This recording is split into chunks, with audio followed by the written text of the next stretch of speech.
like so. Just a little loop, and then put your swivel on. Take the tag end back through, and then pull it down tight, so your knot's down tight, and then literally just do 2 turns round the length, and then back through the loop that's left. As you can see, there's a little loop there, and then put that back through, and then just pull it down, wet it down. And what I normally do is put this on here just so you don't end up damaging the loop. Put that on the end of there, pull that down real tight, and you've got a lovely little loop knot. And as you can see, that's a perfect loop. There's no, the hook link's not going off in different angles. All you're going to do is chop that off, and then you've got the perfect, I mean, what I normally do would steam this material into a little bit of a curve, a little bit like the withy, just so you've got the flip and the turn, and then it ends up, you know, I mean, if you've got a solar rig cone, put that over the steam, and it will stay exactly like that. And that's basically the finished rig. All we're going to do on that, just show you how we're going to put the bait on. I mean, you can use any sort of material to put the bait on, whether it's hair floss, dental floss, or braid. It doesn't really make a lot of difference. I'm going to pierce these pop-ups. I would normally put them on with dental floss, but they take a little bit longer. And if you're fishing short sessions, there's no need to go that far. So literally, we're going to take one of the Accelerate pop-ups,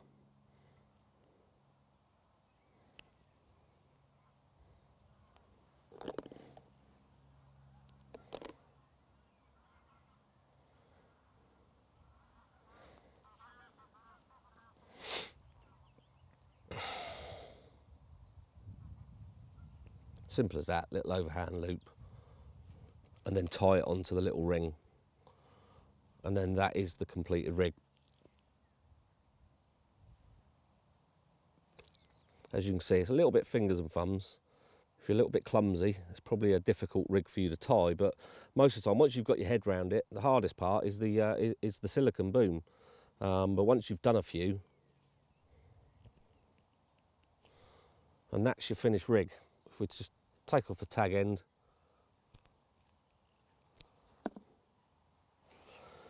and that will sit absolutely perfect.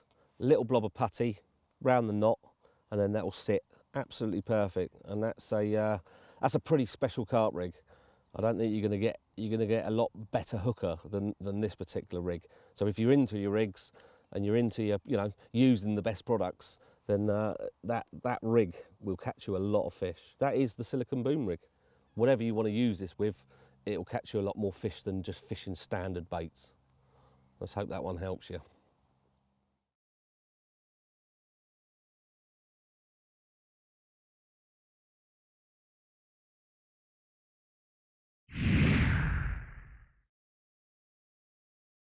So we're on to the main components of the rigs now, really. All the hook length materials. 12 months ago, when we did the Power Carp DVD, everything was in the development stage. Now they've been on the market for the last 12 months. I know you two have got your favourites. Yeah, I think undoubtedly over the last year or so, it's apparent that people have gone absolutely chod rig mad and zig rig mad, and these two products, I mean, they're absolutely perfect. I mean, the Power Zig, as we said before, it's hollow in construction, so it floats very buoyant, ideal for like zig rigs and surface fishing, and it's a nice sort of sexy colour as well, isn't it? You know. Yeah. You had a right lump on that. Yeah, I mean, the first time I ever used it, I caught the biggest one in the lake, a 44-pounder, so that was quite pleasing. And a friend of mine who was fishing with, like it was a charity weekend, he had a personal best as well, with 34 pounds, so he was well chuffed as well. So we're both sold on the product as a result of that. But the Power Stiff, I mean, stiff rigs were the in thing for a number of years and still are. But like the latest vogue for chod rigs, I mean, this material is absolutely perfect for it. Coated braids have been around for, well, it seems like an age now, but I mean, what I like about this one is ever so smooth, nice and smooth outer, and like a real nice supple inner. Loads of anglers use coated braids. Yeah. Everybody has a spool in their tackle box. I quite like the fact that it's not shiny as well. Yeah. I can't get my head around a shiny hook length for some reason. That's right. It's nice that it's got that dull sort of finish to it. Yeah, I think the main advantage with the coated braids, I mean, for people who don't know, is I mean, I actually detest tangles, you know. And if you want to use a 15-pound breaking straight hook link, if you use braid or something like that, tangles can be a problem. Whereas like you can use 15-pound in that, and whereas you can use 15-pound nylon hook link, and it's too stiff. Whereas like 15-pound is there, it's nice and supple, and you've got the breaking strain, and that's the main advantage. I'm confident I can cast it out there, and it's it's not tangled. Yeah, I think I totally agree with you, because I'm absolutely, that's why I use fluorocarbon a lot. Paranoid about a tangle. Yeah. I think I've almost got OCD. If I put 3 rods down, I think, oh, is that one? I'll reel it in middle of the night. Yeah, I'm completely fruitcake about it, and and braids are, that's why we've got coated braids, and but braids still do have a place in carp angling. Oh yeah. If you're using particular rigs, like the flip and turn rigs, like the Wivy rig, and I know when this was in the infancy when we made the last DVD, the Para Carp, and I used this and landed that. I had a 51 common on it. Absolutely, it's a sinking braid, ultra thin, and it, for mechanical rigs that do the flip and turn, you want them to coil round and have a little bit of element of travel. Then a braid is the way forward. But what Ultima don't sort of sit on their laurels and think we've got the ultimate braid here, because we're working on a new one, and this will be out. By the time you guys see this DVD, I don't know if you can see how heavy that is. It's a braid, but in a really heavy variety, heavier than anything else. There is no competitor with a braid that heavy. We're working on a few. I've been testing this, and we're working on a few issues just on thickness, because if you want to use a small hook to get the amount of weight into that particular hook link, it ends up a little bit thicker than a normal hook link. It doesn't seem to have made a difference, because I think if you've got a hook link that's laying completely flat on the floor, it doesn't seem to make a difference with the carp. But the only issue we had was putting it through tiny hooks, getting it through twice, just on the thickness. So we're working on this one. This will be, I'll use this an awful lot, because I've used it and cast it, because it's the thickness, the thickness and the heaviness of it. It doesn't tend to tangle. It doesn't tend to tangle. So we're aiming towards the ultimate hook link. The other way of doing it, I know Lee and lots of people love those coated ones. We've got the Hyperlink Pro. That is slightly different. It's a braid, but with the fluorocarbon inside. And this one, you can pull the fluorocarbon out halfway through, snip it off, and you've got a hinged rig with no knots. Yeah. Absolutely, it's one of my favourites.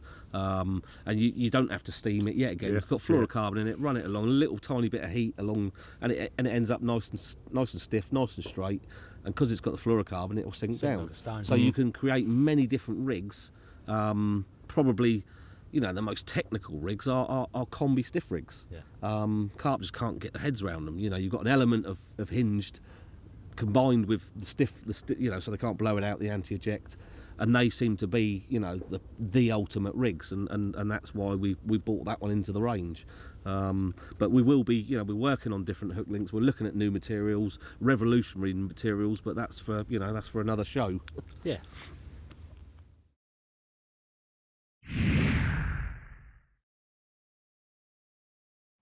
Okay, this rig is one that I've called the boa rig. It's utilising the power core. It's actually lead-free. We're going to chop off 10 inches of lead core, and we're going to take out the whole length of the lead-free wire. So basically all we've got is a nice spliceable braid. And what we're going to do first, we're going to splice on a little tiny ring swivel. Can be a little bit fiddly splicing, needs a little bit of practice. You're trying to get the point of the blunt end of the needle through the core of the lead core, as we've done there. And as you can see, I've got it behind the gate there, and it's a very effective way of fishing without any knots, and it never slips. And all we're going to do is put the tag end through the swivel. If it doesn't splay out, so I'm using a micro ring swivel here. So it can be a little bit fiddly, as you'll find out. You end up with a little loop, like so, and you've grabbed the tag end, like the frayed end of the power core, and you're going to pull it through like so.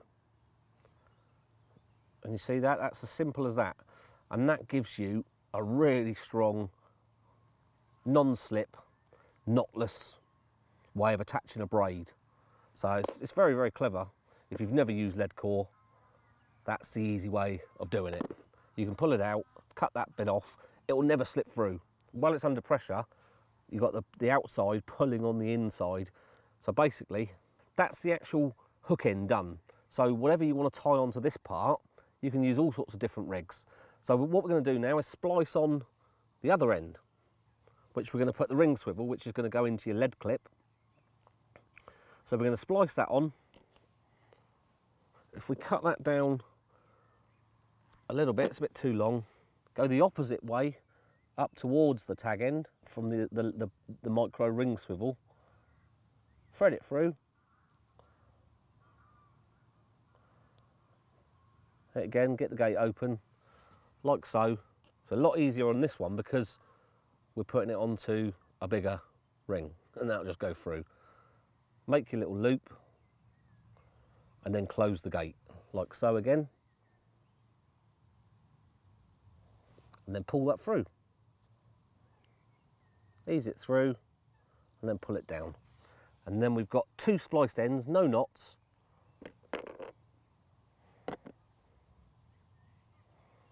Cut off the tag end. So basically what you've got is probably, I would say, about 9 inches, 8 inches of you know, lead-free power core. So what we're going to do now, this is the part that makes it into why I called it the boa rig. I'm going to actually splice in to about halfway, just over halfway down, some number 3 pole elastic. So cut off a decent length. We're going to take the splicer needle, go from, you want it up close to where the splicing's finished up there. You want it very close to that, from the swivel end, from the lead end. And we're going to splice in now. We're going to get the needle to splice through. Like I say, this can be fiddly, especially when you're doing it to camera. And just thread up, just gently. Don't sort of push it too. If you push it too hard, you'll end up coming out of the side of the lead core. And then just before we get to the spliced part, we're going to take that out of there. You've got both ends nearly spliced to the lead core.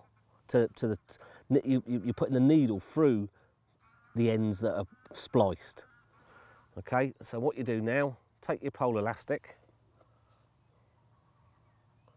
and then pull it through. Gently pulling it through, no need to rush it. And then we've got one end out, and as you can see there, that's spliced through your hook link material. And all you need to do on here, one end, a small granny knot, and they pull down really tight, the granny knots on here. So you do 3 of those, 3 little granny knots.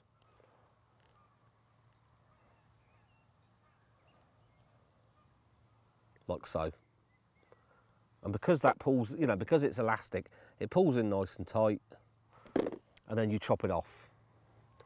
Okay, so what we're doing now is we're going to coil up. This is what gave me the idea of calling it the boa rig, because we're going to just coil that little bit up, just so it's constricted. And you've got the elastic in there.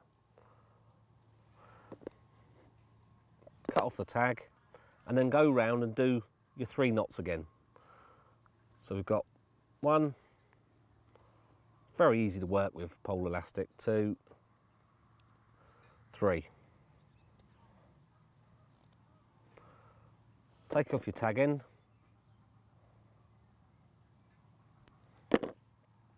Basically, you've got an elasticated rig. So if you're fishing, you know, you like your rainbows and, you know, where you need a really strong hook link material, one that won't let you down, but also gives you the added advantage of the stretch. You've only got to move it a few mil and the hook's already into the fleshy part, taking hold. They won't know what to do with that. and that's the boa rig. And literally on this end, you can put on whatever rig you want, whether you want a chod rig. I mean, just for show, I'll show you just, you know, a little combi rig. This is just using fluorocarbon, so if you're worried about, you know, ow, cool, that was sharp. If you're worried about the lead core sort of being a bit alarming amongst the bottom, you'd be very surprised how well it blends in. But this is just literally, you can have a pop-up, a bottom bait rig, whatever you want. It's all about the capsule of the lead core doing the elasticated, you know, principle that's fixed on there. And as you can see, you know, that's just pulling, taking hold, and whatever way they pull that from, they're going to get an element of stretch, but you've got a mighty strong hook link to land your fish. And you might want to use braid on there. You can use whatever you want, and that basically, that is the boa rig.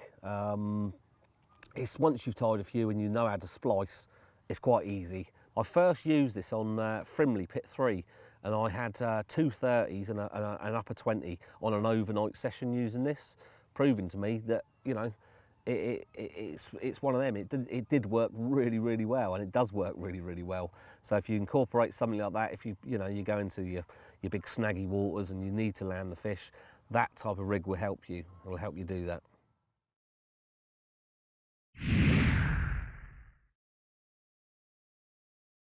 Okay, next rig. Utilising the Power Stiff in 22, unbelievable material.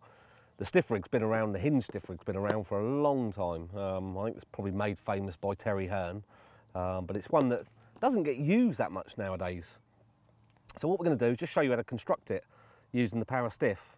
And you can use, the beauty of the Power Stiff is it's thinner than most of the stiff materials on the market. So you can actually use a smaller hook. I think that's a size 8. Basically what we're going to do, just poke through the back of the eye a tag end. You can see the tag end, that's going to form the D-rig. We're literally just going to start winding round the hook shank. I normally do about 7 turns. I don't think it's that critical. And then take it back through the eye. So literally, you've ended up with a knotless knot at the moment. Take your tiny little hook ring and put it on the tag end.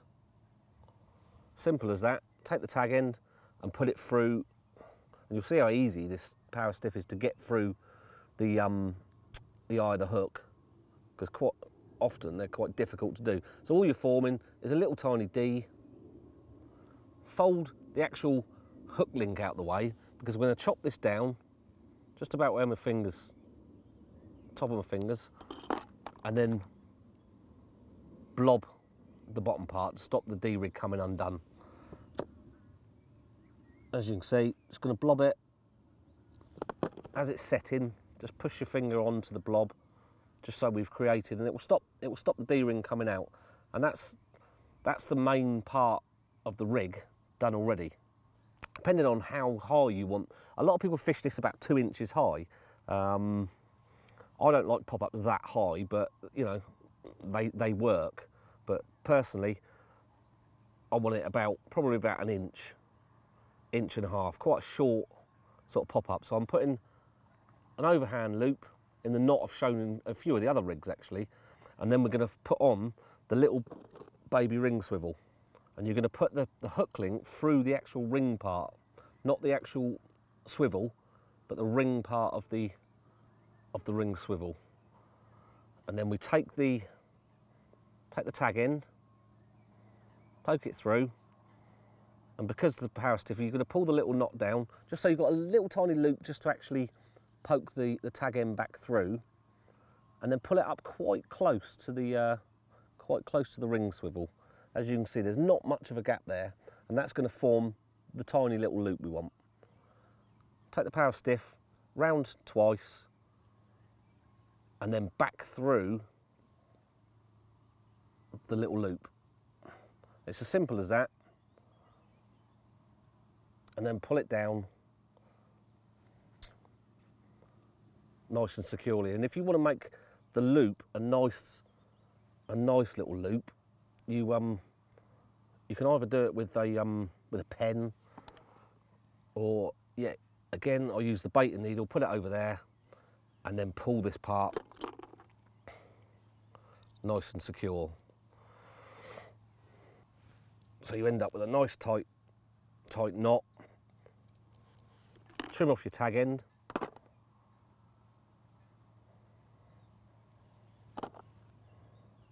And there's no need to blob that, because that knot is very, very secure. And as you can see, you've got a lovely, lovely little loop. It's not all twisted. It's a perfect loop for that. And it just gives the rig, once it's on the bottom, flexibility. Whichever angle the fish sucks the bait from, that will turn. So and that's the idea of having these little links here. So you've got a link there and a link there, and it just gives it the flexibility, the movement that you'll need for this particular rig. You know, I mean, that is basically just the chod rig. So you can either use it as a chod rig, or you can tie these up when you get to the lake. If you've got a load of those tied up, that's the most complicated part. The other part is the actual length of the hook link. There's no need to have a loop on this part, because you've got all the flexibility in the actual ring there. Because of the strength of this material, it's just 3 turn blood knot. That's it. That's all you need. Just pull it down slowly, because if you pull it down fast, you will damage the material. You know, it's really strong stuff, but it's not, you know, it's not invincible, and you will put marks in it. So you just pull it down slowly, then really tighten it off. Cut off the tag end again. That's going to form part of the hook link. As you can see, the rig's almost done. Takes very little time to do. You've probably got a bit too much material there. You've got the ring swivel part there. It's not that important to have a loop this end. You can put a loop in, but you don't need it, because you've got the ring part there 3 times round. Wet it down, pull it down just slowly, rather than just, and then pull it secure. And that basically is the hinge stiff rig. And all we're going to do is put a bait on there. You put a nice pop-up on there. It's not a bottom bait rig, it is a pop-up. So we're going to secure down with the bait floss a pop-up. You do 2 loops, one behind each other, and then just back through twice.